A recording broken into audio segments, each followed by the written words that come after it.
Hi there, welcome back to Archie's Kitchen. Today's recipe I have for you is an amazing Matar Paneer recipe.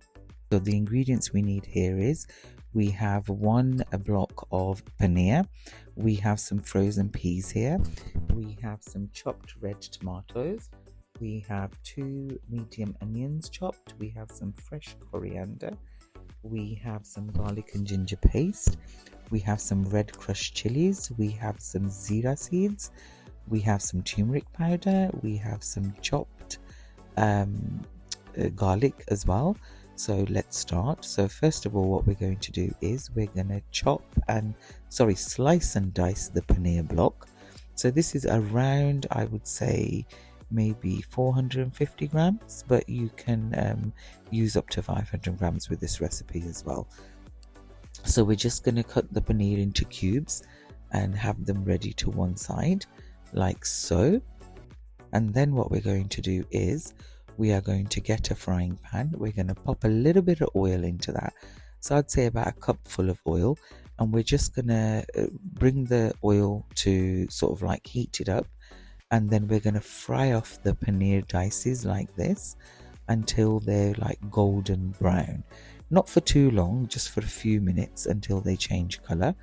Can you see? That's the color that we need when I've turned it over. So we're just frying them off like this. This is such a tasty vegetarian recipe. It's something different. It's got a sauce in it with the peas, and you can eat it with your naan bread. You can have it with some, rice of your choice. You can have it with pilau rice. You can have it with boiled rice. It's entirely up to yourself. After frying them for a few seconds, I would say about 30 seconds, you take them out into a strainer like this. There we go. So all of my paneer is now beautifully fried. So I'm just taking the last few cubes out of the frying pan. Then I'm going to get another saucepan and I'm going to add in half a cup of oil.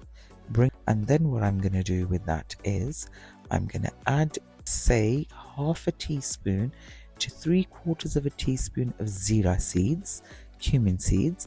I'm then going to add into that 4 cloves of garlic that I finely sort of like chopped up, and I'm just going to saute those 2 ingredients together for a little while until the garlic sort of gets nice and brown. Then I'm going to add in the chopped onion that I had, and I'm going to give that a good mix together. This is all on medium heat. When that's become a little bit translucent, I'm then going to add in the chopped red tomatoes, and then we're going to add in some finely chopped ginger that I chopped up. We're going to mix that together. We're then going to add in some green chilies that I've got finely chopped up here as well. And then what I'm going to do is I'm going to give that a good mix together, let that saute off for a few minutes, and we're going to add in a teaspoonful of turmeric powder. Mix that together like so. We're then going to add in a teaspoon of salt. We're then going to add in a teaspoon of garam masala. We're then going to add in a teaspoon of curry powder, and then we're going to mix that together as well. And then we're going to add in half a teaspoon of red chili flakes. So we mix that together and it's just cooking beautifully. We're then going to add into that 2 tablespoons of yogurt, and we're going to mix that in together. We're then going to add in a cupful of frozen peas that we had, and we're just going to let that cook into the masala. And then once that's all cooked beautifully, it takes about 5-10 minutes. Let that simmer off, let it all cook together, all the flavors. Look at that, it's all cooking up beautifully. The peas are looking good. What we're then going to do is we're going to add into that a small carton of cream, and then we're going to add in a little bit of water as well, just to make it into the sauce. We're going to let that simmer off for a good 10 minutes, and then we're going to add in our fried paneer cubes, and look at that. So that's nice, it's saucy, it's got enough sauce in there. We're just going to let that simmer for about 15 minutes. And when you lift the lid, this is the color and this is the consistency and the thickness of the sauce that you need. And now your dish is more or less ready to serve out. We're just going to let it bubble a little bit more, simmer off, reduce it down, and look at this. This is your end result. Can you see the consistency? It's beautiful. So we dish that out into our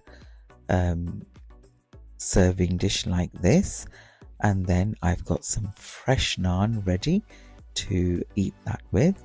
I'm now going to garnish it with a little bit of freshly chopped coriander, and then we are going to dish it out into our eating dish like so, and we're going to enjoy it with some naan bread.